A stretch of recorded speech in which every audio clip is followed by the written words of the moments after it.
First of all, I want to thank you so much for joining us today. I'll be joined on stage, as you can see right now, by my co-partner here at Procurement, Kelly Barner. Kelly, thank you for joining us. Absolutely. Always glad to be here. Thank you for joining us, everybody. All right, we're going to be joined on stage by Darshan Deshmukh. Darshan is the president at Procurability. I always love our conversations with Darshan, and I'm sure that today's is going to be no different. So with that said, let's welcome Darshan on stage. Thank you very much for having me, Phil and Kelly. Now, to kick things off, the news is obviously very full right now of a lot of disruptive changes. I wonder if you could just share, based on what you're seeing, on the ground, what's the general sentiment in procurement teams that you're working with at the moment? Sure. So first of all, I think when I think about all the customers that we work with right now, and also attend a lot of procurement conferences in the last months. So there are kind of 2 or 3 key consistent themes. So if I think about divide them into 2 or 3 major buckets, there is general feeling of uncertainty when it comes to what should we be doing. Many organizations, whether it's supply chain, procurement, those leaders are experiencing that anxiety of unknown, right? And I think the next thing is because procurement tends to be very action-oriented organizations, everybody is scrambling to be ready to make sure that they're ready for any surprises that come their way, whether it is some news coming out of White House, whether it's news coming out of trade conversations. Can supply chain react as fast as they can? I think that has been are we ready for that, right? That type of conversation. And I think if I want to take one step below, more on the tactical transactional level, most leaders are focused on, if we do get something disastrous, whether it is war, whether it is really large trade constraints, can we keep our lights on? Can we make sure that we're ready with the tactical items, whether it is supply continuity, whether it is relationships with the supplier, whether it's our ability to get the product and services to our customers? Can we do bare minimum necessary to do those tasks and activities so that we can keep the lights on? I think that has been kind of at the top of most of the leaders' thoughts, because it's really because of the level of change that all of us are going through in the last few months. And I think if I want to kind of take one step further, because we're spending so much energy on this, a lot of the organizations are also feeling the change fatigue of these surprises. And I talked to a lot of leaders in last couple of conferences, and it's almost like organizations and leaders are starting to zone out on the risk anticipation because they just can't anticipate anymore. So I think that also is kind of an interesting sentiment I'm feeling, is it starts with anxiety, it starts with uncertainty, but then also I had enough of this and I'm just going to see how things come in and I'll try to react to it as fast as I can. So there's that 2 ends of the spectrum when it comes to how these organizations and leaders are going to think. It's really interesting you say about the fatigue around it, because do you see that it's that those feelings differ by geography? And I was, just for context, we talked a little bit off mic beforehand. I was in Canada last week. 2 weeks ago, talking about events, and obviously there's a lot of uncertainty in the Canadian economy, and then you come to the US, and the same, but perhaps not as impacted on a day-to-day basis. Are you seeing that the CPOs of all kind of shapes and sizes, if you will, for their organization are feeling those same pains? And I got the opportunity to work with pretty much all geographies right now in the last few months, and I also kind of attended a few conferences in Asia, specifically in China, and then also in Europe. And I think geography by geography, it's a little bit different. Within US, I think there is a little bit of anxiety around supply continuity and what does it mean for me from a price and cost containment perspective. But that is still less than maybe Canada or Europe or Asia. What am I supposed to react to? Right? There's a little bit of uncertainty around that, just from a trade perspective. And I think that anxiety is much bigger outside of US Yeah. when I talk to the leader. In Asia, I think it's two ends of the spectrum again. If it is like countries that are part of China plus one strategy, whether it's India, Malaysia, Thailand, Vietnam, I think there's a little bit of excitement around it, maybe for lack of right, because there is a chance to kind of grow those economies a little bit faster. But at the same time, they do also go through a lot of tariffs and other conversations as well, right? So there's a little bit of uncertainty around that, but you see a little bit of kind of mixed bag feelings outside of China. Within China, for sure, there is a lot of anxiety around Right. what does it mean for, Yeah. specifically because for JBL, we have a very large presence in China as a supply chain organization. How do you keep yourself ready for the global growth, but then also being able to tackle any of the issues that are coming our way from a trade balance perspective? Do you feel that in procurement we're seeing the impacts of all these chain of trade, the trade wars, the tariffs, the geopolitical risks that we talked about today? Are we seeing those impacts today, or are we still kind of waiting for it to? It's like waiting for a train. You can see the headlights, but it's not with us yet. Do you see there's a little bit of we're waiting for the impact of some of the the results of the last 2 or 3 months of uncertainty? So it's that's a great question, actually. But procurement has always been at the forefront of tackling trade challenges, right? So it's considering most of the organization always focused on like total cost of ownership.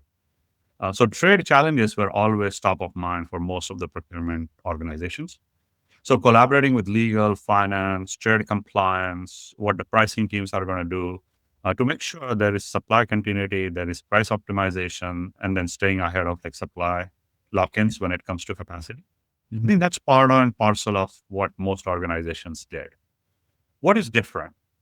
The different is the level of change and how fast the uncertainty is getting introduced, right? A lot of these organizations are ready for change, but not the level of change and the severity and the speed that those changes are coming out of these policies.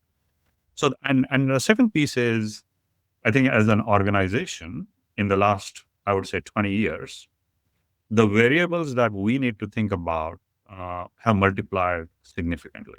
And it's like the complexity of global supply chains, global integrated enterprises, like because we work across the globe. But also the data visibility has improved significantly as the technology and processes matured in the last 20 years. So we also have trained ourselves and also our stakeholders to have all the optionality ready to have a dialogue. So making sure that you have done all the what if analysis, have you looked at all the sensitivity analysis of outcomes based on the variable. But when the variables are changing so fast, a lot of times your ability to have that optionality and having a discussion around those optionality tends to be difficult. Yeah. So tackling those issues, I think head on before they become a bigger issue. Yes, the processes and the technology has helped us to become a lot more efficient and effective at it. But at the same time, it's like a game theory of you set the expectations high that you are able to address those quickly. And now when you have so much variability coming in, sometimes you can fall short of it. And then you're kind of then trying to say, okay, can I just react to it every time when the change comes up? Do you feel that? Sorry, go ahead, Darshan. I didn't mean to jump in. No, just one last comment. I think, I think I would say, like you asked, like whether we're waiting for it. I would say when we're not waiting for the like all the variables, but I think we are waiting for the way kind of the changes that we need to react to that we can't anticipate good enough. And that frequency of change and that ping pong of the trade strategy, because I think if it's consistent, you can prepare yourself. Yeah. But if it's uncertain and it's new territory, then you can't really prepare for it. And then there is a little bit of a waiting game around that. And it's hard then, as you say, to build those mitigation plans with not necessarily knowing what the input is going to be. Do you find just on the optionality topic, because it's a topic I've been interested in for a long time, because it feels as though historically we have not necessarily thought about building optionality, whether it's into our category strategies or into our supplier selection or anything like that, because there's a cost associated with optionality. And whoever has the most options, kind of bears the most cost of getting those options in place. Do you sense that there's a changing mood in terms of investment in building optionality into supply chains, or it's a nice to have, but when push comes to shove, there's still reticence to put additional dollars behind having optionality? I think it depends on how critical the category is Yeah. for your business. Some of the super critical categories where you might be super concentrated in the relationships. I think it's first of all, I think there is a big push towards the relationships getting stronger from if it is single source, sole source, doesn't matter what the strategy is. If your optionality is limited by design, how do you mitigate some of these risks jointly? So there is that is a little bit of a supply relationship management aspect of the conversation with maintaining that. But I think there is also a conversation around, can I create alternate options? And specifically because of the variability within the tariffs and other things, right? So can you actually mitigate some of your risks going forward as part of the strategy? I think that's getting introduced as part of the conversation, but it's not going to happen overnight. I think that's another thing that most organizations struggle with. There is a short-term squeeze on the results, but then there is a long-term strategy, right? So how do you reconcile those two elements? Because building a China plus one as an option for manufacturing, that's going to take years. It's not going to happen overnight. Or when it comes to building optionality for some of your critical suppliers, you most probably have to invest a lot of time and energy making sure that your new supply base is kind of providing the service and the products that you need to kind of for your critical supply base. But I think the procurement organizations are spending a little bit more time critically thinking about, are our small supplier-based strategy or non-optionality option, is it worthwhile, or do we want to risk mitigate that in the longer run, having maybe a little bit broader perspective around options? So is that really as we talk about procurement agility, are some of these strategies what we mean by procurement agility, or are there others that we should be thinking about? Yeah, that's a good question. I think when you think about procurement agility, I think I can call this as in maybe there are 2 or 3 major things that we should be thinking about. First of all, responsiveness to change, right? We talked about, can we adjust to a new reality as fast as we can? Yeah. As we discussed, the amount of variables that we need to respond to have significantly increased by just sheer complexity of the global integrated supply chains.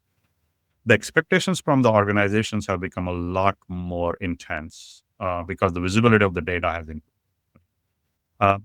So can you actually respond to that change as fast as you can? But at the same time, I would argue sometimes the expectations to the response to bad data, for example, you should respond to everything that comes your way.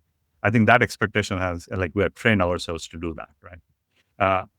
That could create more work than help, actually. So it's important to sort through the noise, making sure that we are responsive to the right priorities and be ready and agile in responding to change as appropriate for the organization. That's number 1.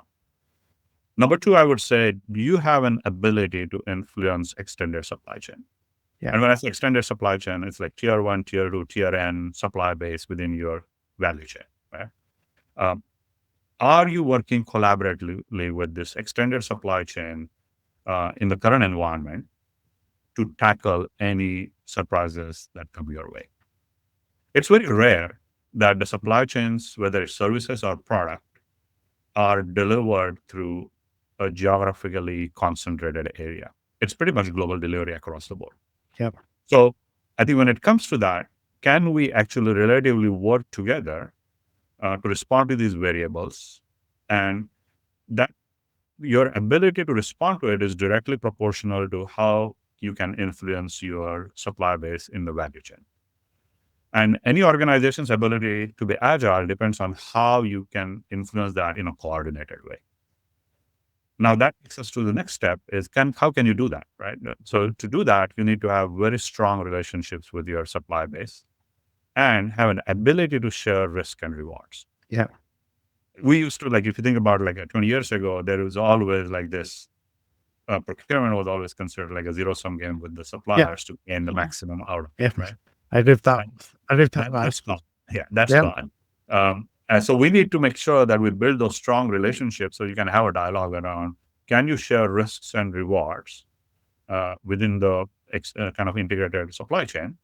And if you are able to have those types of relationships when the environment is difficult like what we have right now, you can have a dialogue with all of these trusted partners to figure out how you're going to share some of these risks, how you're going to react to some of these challenges. And in future, whenever the environment is a little bit better, how can you share some of these rewards jointly with each other as well? Could you give some ideas of what risk and reward mechanisms we could be thinking about with our suppliers? What have you seen be successful? So I think there are a couple of things. So when risk and reward, the biggest thing that I would say organizations struggle with is, if you think about what people track supplier performance on, right? It's generally like 3 or 4 major dimensions. And that's what traditional SL is, right? Whether it's within time, within budget, with quality, right? So if I want to put it into like a simple terms, that's table stakes. I think when it comes to these relationships, can you actually work with the supply base to figure out what innovative ideas that you're going to kind of drive as a joint organization so that you can tackle some of these challenges in the longer run? And can you actually track that as part of the investments that these suppliers are making, as part of the actions that they're driving with their peer suppliers? Can you actually track that and have a dialogue with your supply base to drive that, right? And I think that's going to drive a very different conversation around what risk you're taking, what risk you're sharing, but then also what rewards you might getting ready for. And for that, there needs to be very clear sharing of information across the organization. I think, again, you hold your information and other parties also holding information back, there is always a game theory around anticipation. And how do you avoid that as part of that risk reward aspect of the conversation with your partner? And how trusted that relationship is depends on also how you share information with each other. And I think that also is like another critical part on the transparency part. Can you actually drive that transparency within the relationship as well? Because if there's going to be resources around to give rewards, right? We don't always necessarily talk about, pushing on savings as like the primary objective in all cases, but it's still always going to be part of the conversation. And so now you've got this situation where everybody's trying to run as cost effectively as they can with all this uncertainty and all these disruptions, but you're still trying to sort of carve out some of those savings so that there are rewards to be divvied up. Are you seeing any mindset shifts on procurement's side around, how they're looking at savings or how they're factoring supplier performance into trying to achieve those savings? Or is it still sort of the traditional, we're looking to reduce costs in certain ways while holding quality fixed? We're just doing it in a more complicated situation. That's a great question, I think, and kind of just the theme in general. But I would say this is one of the most challenging environments for procurement because of the uncertainty and issues associated with how do you manage these relationships in the longer run. The efficiency in savings delivery, that's always part of the conversation. But when you have an environment like what we are in right now, there is a cost escalation in the products and services. So first of all, you need to make sure that you analyze it and figure out how much of it is real, how much of that is kind of pushing risk from one party to another party, and how are we having those conversations with your supply base, right? There could be a tendency to over-rotate on this. So there could be companies, they could range from like a traditional aggressive way of beating the partner up for results of an approach or it could be over the top risk coverage by making sure that you are being super conservative in how you plan, right? So you're trying to game the system in the decision making. But as all of us know, like it's really when both of those are not that effective, because when it comes to kind of creating a consistency within the supply chain, both of these approaches actually create a bullwhip effect within the supply chain, right? Whether it's cost containment, whether it is supply commitments, whether it is relationship management, because we're taking a very like a tempting view of my view of cost containment within these environments, right? So like we're seeing a lot of like the strategic sourcing category management professionals are taking a long view around this. And then that long view, like if you think about it, the role of a category manager becomes more of a procurement business partner on both internally and externally. Do you actually understand what the priorities are from the business standpoint, like internally, from your stakeholders and building that relationship and making sure that you are reacting to your customer needs? And then you have a business partner relationship with the supplier, more of a traditional HRM role, where you are taking into consideration what sort of gives and takes that you are working with your supply base, right? The challenge in this environment is all of the organizations are going to go through the same cycle at the same time. So how do you figure out the risk reward mechanism for each other, making sure that you are giving something to also receive some of these benefits as part of it? And a lot of times I see that as more of a supply commit and ability to grow the revenue with the supply base. I think that tends to be one of the big levers that most of the category managers use. Now that depends on what sort of business you are in. If the business is growing, that's an easier conversation with the supplier. If the business is not growing, like being able to commit to maintaining the business with the supplier is also enough leverage to have that conversation from a savings of the kind of sharing of the savings, sharing of the financial results as well. But I think ultimately, the goal we should be striving for is try to avoid the game theory in decision making, because that creates a very high stress within the supply chain. So like all of us like talk about like the beer game that we do it in schools, right?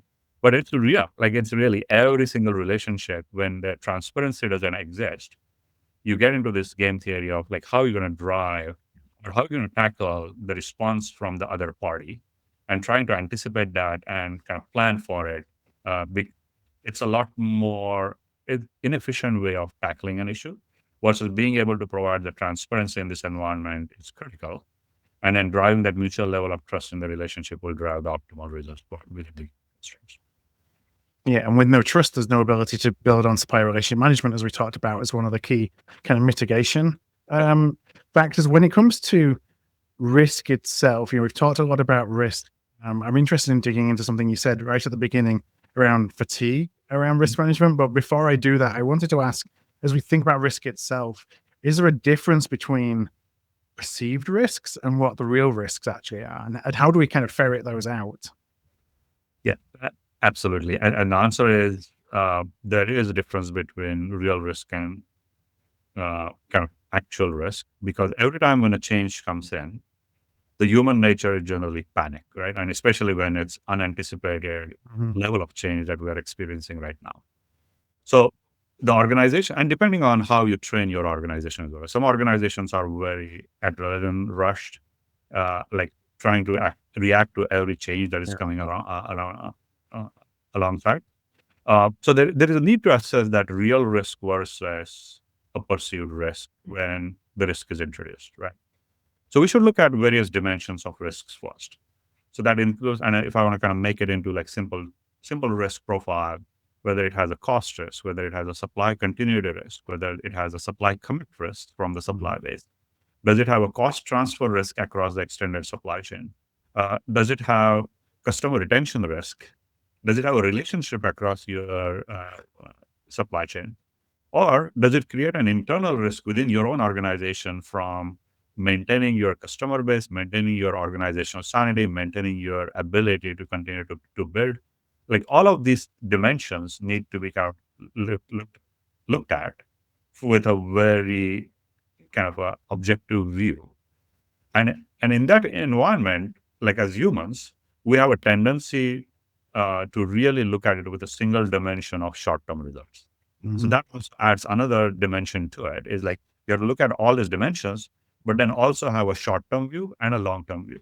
So when you look at these decisions and when you take the decisions, there might be different impacts to a short-term and a long-term. So it's important to do a diagnostic around that real risk and the hypothesis and variables and do the sensitivity around responding to this risk. So I'll use an example. So at Jabil, we're part of Jabil. We look Resilience Hub to assess real risks in real time.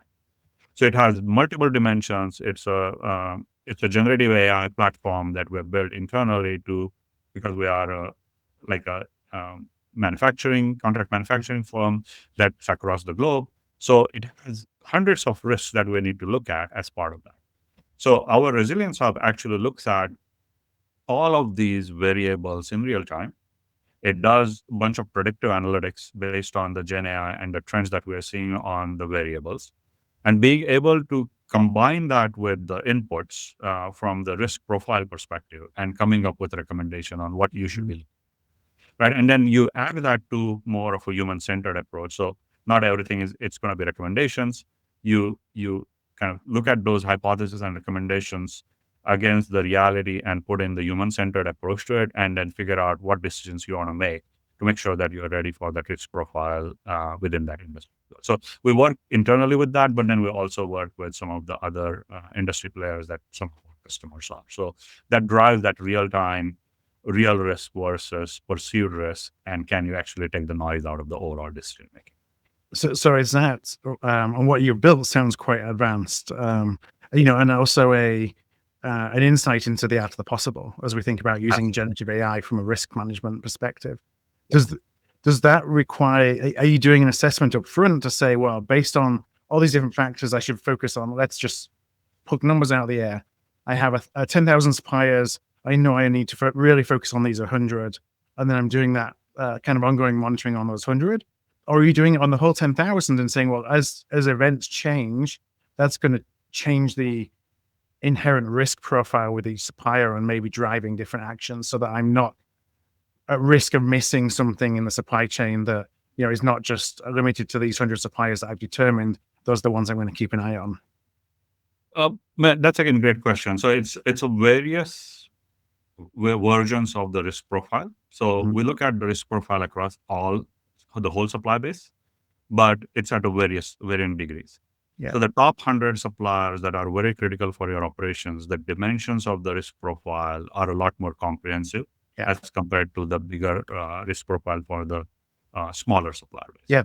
And it's by design, and it's like the efficiency and how much, like you don't want to have a analysis paralysis as well, right? No, so and you can't manage all risks at all time, which I think is one of the fundamentals of risk management, really. You've got to know where to focus. Absolutely. But we look at the whole, because the platform enables having information available as fast as it could be, we have an ability to look at the whole supply base, but it kind of focuses on like key major 5 to 10 risk profile elements across the whole supply chain to make sure that we are not missing on the key risk across the extended supply chain. But with the 100 odd, it's a little bit more than 100. I think it's around 150, 160 suppliers that we look at and make sure that we have a really comprehensive risk profile built out and being able to tackle that. We've spent a long time in procurement building up a value proposition that goes beyond savings, that goes beyond risk management as well, and it brings in levers like sustainability, managing scope 3 initiatives, and emissions. Are you seeing a diversion of focus away from the other value generators that we can bring in procurement to the savings and the risk management, back to kind of basics? Or is it important that you kind of keep your eyes on staying committed to some of these others that may be a little bit easier to disregard because there's a focus in other areas, but to make sure that we continue to kind of build that into the value proposition and the activities that we're doing? So I think, this is basically a long game versus short game, right? Mm-hmm. In the longer run, sustainability agenda doesn't change. It's important to maintain sustainability as part of your overall strategy. It might feel difficult in the current environment, sometimes even impossible, right? Considering some of the politicizing of that issue. But the organizations that decide to part ways with that agenda will be at disadvantage, in my opinion. Yeah. And will need to catch up if they choose to do it in the future. And it's not just about cost. It's all about and it's not philosophical, but I think it's real. And it's all about how the world operates in the longer run, so that we and our future generations have safer and livable environment ever. Right. So I don't think it's optional for most organizations. I think this agenda gets politicized because of the polarity of the political landscape. But we're not seeing big organizations changing the sustainability agenda. Maybe how you message it within your organization might be a little bit toned down. But in the longer run, I think the actions that are in place for scope 2, scope 3, depending on the organizations that you're in, I think those actions still go on. It might have slowed down a little bit. But I don't think that's an option when it comes to overall commitment towards sustainability, especially on the larger and the medium scale organizations. Darshan, I actually want to go back and ask you about a phrase that you used before, and I jotted it down, but I know I'm not going to forget it. You talked about organizational sanity. So first of all, if you figure out how to bottle that, we'll all take a case, right? Because there's been so much going on. And when I think about the complexity that we're facing, I think there's probably two different ways connected to that idea to look at it. We could say, okay, things are really hard. Let's go back to what we know and what we do best and stick to the fundamentals, right? But then there's also this idea that insanity is doing the same thing and expecting different results, right? So if we think about that, does strategic sourcing remain as effective in these business conditions as it has been? Because to me, if there's any fundamental procurement's going to turn back to, it's going to be some portion or segment of strategic sourcing, because it's sort of like history, external, internal, formal decision-making process. But is it still effective given the conditions we're working in today? That's a great question, Kelly. I think it's important to have strategic sourcing.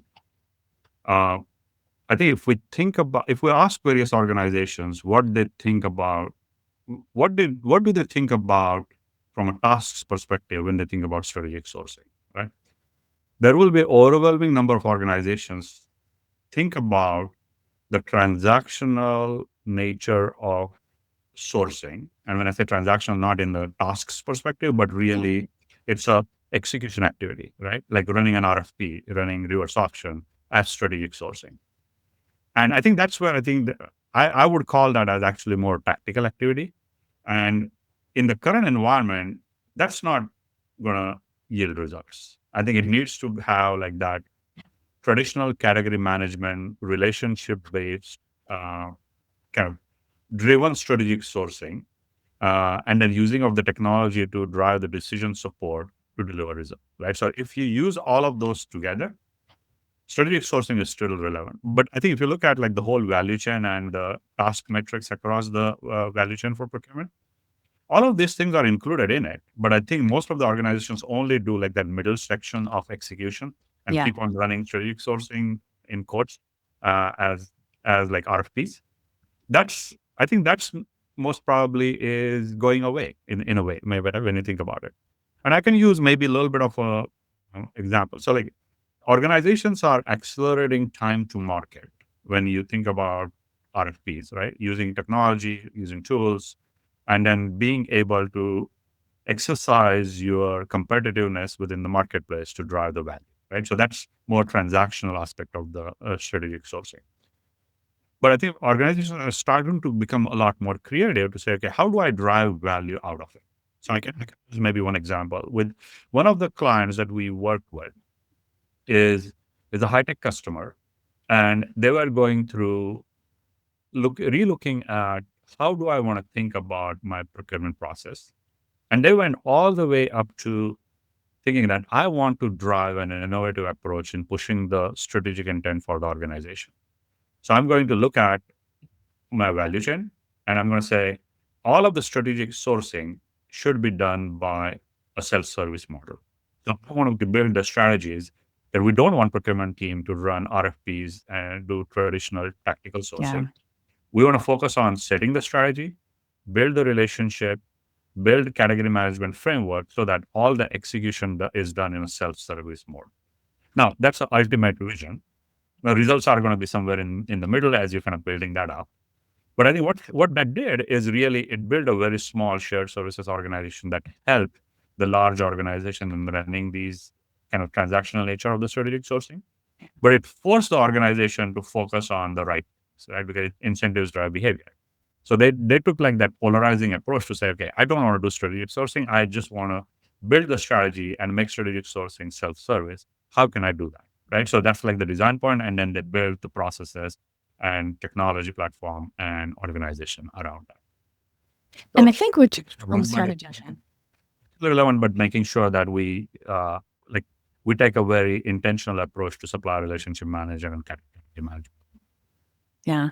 Well, and it's interesting too, because this also connects to a conversation I know we had last year, right? We were talking about AI and use cases, and now we've got all of these external complexities and uncertainties. And so it's not just looking at the sourcing process and saying, okay, how many steps am I going to have, or how far beyond the RFP am I going to go? It's saying, how do I actually want to change the procurement operating model that I have in place? What is it that procurement is going to do strategically and tactically and operationally? And then how does that change our staffing? Are you seeing organizations start to adjust, where procurement spends time, what they prioritize, what skills that means they need in-house? Is it actually getting to the point where, AI plus complexity is starting to change the landscape of how procurement operates? I think the answer is absolutely. Like the level of change depends on how mature your organization is in adopting some of the AI aspect of the platforms and the technology. Yeah. I think what is changing is the roles are becoming a lot more about procurement business. We call it like procurement business partner role, right? Yeah.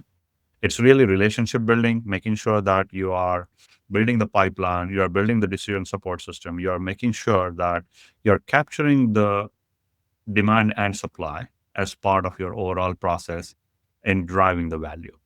It's less about doing the busy work as fast as I could and drive and squeezing the value out of it. Yeah. Right? So it's not about I want to do 100 RFPs and take as much spend under management as possible. That's, I think, the old school kind of the organizational design in general. I think what we're seeing is everybody is thinking about, I'm going to maximize my throughput by using of technology, AI and Gen AI, whatever call it, like building the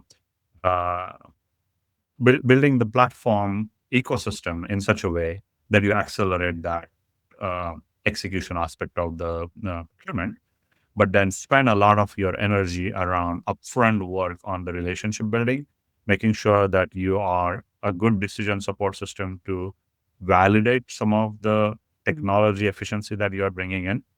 And then I think going maybe a little bit one step further is work closely with some of your business partners internally, like including sales, to manage any fluctuations and surprises in the most proactive way that we traditionally didn't do a great job at. I think it was always, we did a great job in managing the supply base, but managing the customer side of the business so that you can be a revenue generating or revenue enabling organization as procurement organization, that was always on a whole week's, right? And that's also changing. So I think the skill set on both, basically from a procurement standpoint, that business partner relationship, both on the customer side and also on the supplier side, is going to be very critical. And I think the third piece, I think we talked about it last year, is somebody that is very comfortable with change. Because things are going to change at a very fast pace. So we started with change and how our inputs change. But this is more around when you go through the technology change that we're going through, that also introduces another big dimensions on how comfortable you are in keeping up with that change, right? And be comfortable with it is going to be very critical from a skill set perspective. I think that you mentioned sales is interesting, because when you were talking about sort of the business partnering and thinking about procurement's operating model changing and our role changing, I'm thinking, great. Now we have to get everybody else to adjust to these changes we want to make, even if they're good for everybody. Nobody likes that, right? We're trying to win people over. But you're reminding us that no, in the past, most procurement teams have not had proactive, two-way, fully engaged relationships with sales. It might actually be easier to go find some new ground, right, and prove how that can work, and then start to let that flow back into other parts of the organization. Because sales is probably a very natural and effective spreader of message, right? If they have a successful partnership with procurement and we're able to help them achieve something, Yep. we don't need to communicate that internally. I mean, we can, but they're going to spread the word like lightning. Absolutely. And I think this is where I would say we always, when the procurement teams put together category strategies or category plans, right? They always work with the stakeholders and the business partners on the revenue side to build the overall plan. But I think the whole financial interlock process around, okay, what is your commitment towards delivering to the P&L or making sure that the business actually captures the value that you created? That was always a little bit of a softer and hit and miss results based on depending on the stakeholder group, right? So I would say like that relationship building on the sales side, where you actually are like in the joint seat with your sales organization to build what your overall cost structure looks like, to build what your supplier development looks like, to build what risks you're taking as part of your overall delivery model. Like all of these conversations, educating them as an organization and taking that ownership as a supplier relationship manager, I think the businesses would react, or the revenue side of the business would react really well to that as part of the conversation. And it's less friction around, oh, did you actually deliver the savings? I didn't see it, right? I just used it up for something else, right? That, like those types of dialogues are going to be less and less. I think it's going to be more around how do you enable my revenue generating activities, and how can you help me hit my P&L goals as part of the procurement, as part of the business unit. I think that becomes like an interesting conversation, and I think it will continue to get mature and mature. What's the corresponding sort of next step or expanded role around partnering when we talk about suppliers? I mean, interesting, we're talking about partnering internally with sales. It's even a shorter step in some ways to go from partnering internally with sales to externally with somebody else's sales team, right? Because at that point, it's sort of same mindset, same sort of deliverable. But how might we think about, given the need for agility and the complexity and all the things we're trying to deliver, carrying that out with our most key or strategic supply partners? And this is a very interesting dynamic, right? So if you think about, and we are a services organization within Jabil, but we are part of supply chain organization. We report up to the chief supply chain officer. So he has around 3,000 professionals specifically focused on supply chain, right? And most of those relationships tend to be on the selling side of the supplier, right? So if you think about the category directors or the category managers that are managing specific categories, their relationships tend to be with the sellers on the supplier side, right? But the actual delivery is done by the supply chain organization within the supplier side, right? So how do you continue to build?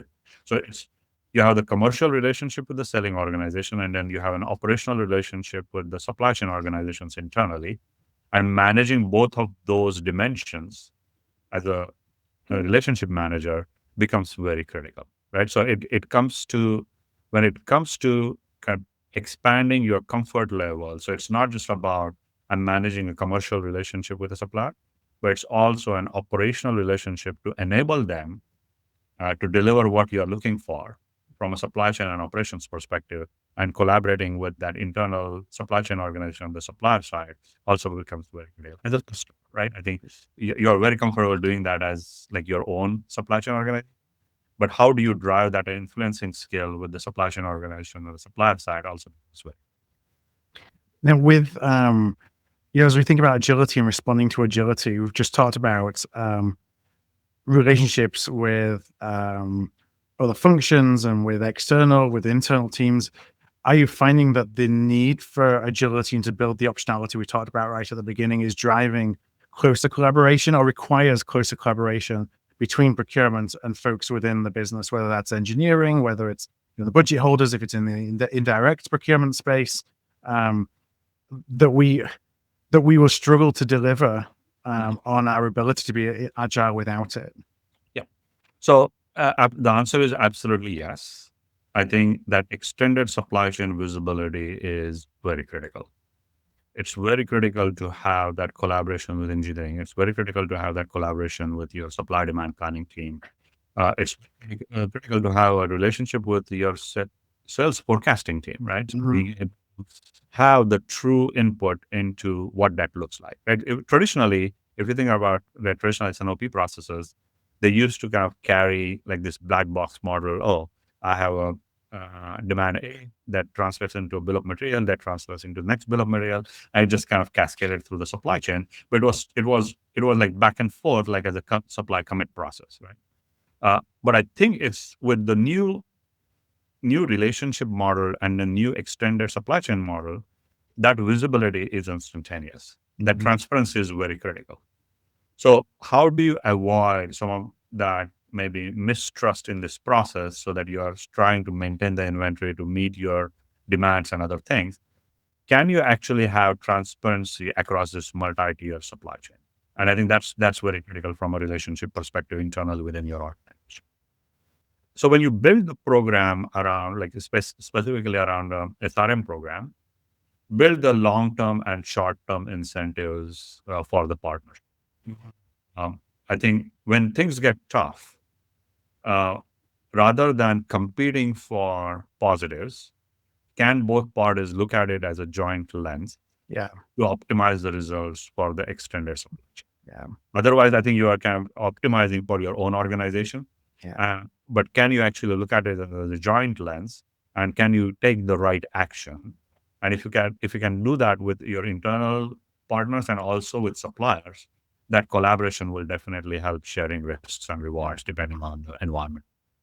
So definitely placing kind of intentional focus on this not being a zero-sum game, as we talked about again with any of the relationships and partnerships that you had. And as we look at kind of the three areas we set out at the beginning around agility, we talked about change responsiveness, the ability to influence the extended supply chain, and really those strong relationships and strong partnerships with supplier. I do want to go, before we start to wrap up, back to that change responsiveness, because you said something right at the very beginning, which piqued my interest, which was around fatigue and change fatigue and perhaps risk fatigue. What are some signs of that to look out for? If leaders listening today and they're thinking, okay, what do I need to be observing and aware of if we're starting to get fatigued around risk management, and perhaps any tips you might share on how to nip that in the bud? So maybe I can use an example and a use case just to answer this. So we built a risk program for one of our financial services clients, and they had the traditional compliance program around risk. Yeah. Right. So when you look at like the checklist had 175 questions when they were building the risk profile for a supplier or when they onboarded a supplier. When we went through it, like we went through a very fine-tooth comb approach of how much of this is truly regulatory compliance question, or is it really our anticipation on what is absolutely necessary, right? So the way we approached it is like when we went through the questionnaire, we used that 5 times why approach. Let's ask 5 times why. Why do we need this question? And then until it passes that filter, let's try to rationalize the questions. And we were able to kind of reduce the questions into half, basically, by doing that. It's still a lot, but I think in a financial services industry, that was kind of one of the key aspects of risk management is the regulatory concerns drive a lot of these kind of risk fatigue type of actions, right? But then what it was missing is the long-term questions around risk. So we added a few questions that were more long-term relationship focused, that were more innovation, readiness for future, readiness for technology, right? All of those were not part of that initial 175 questions. So we introduced some of those as part of the overall risk profile. Now it became a little bit of a well-rounded risk profile. So what I would recommend is if you feel your risk program is a lot more transactional / tactical in nature, that is focused more on compliance, Yeah.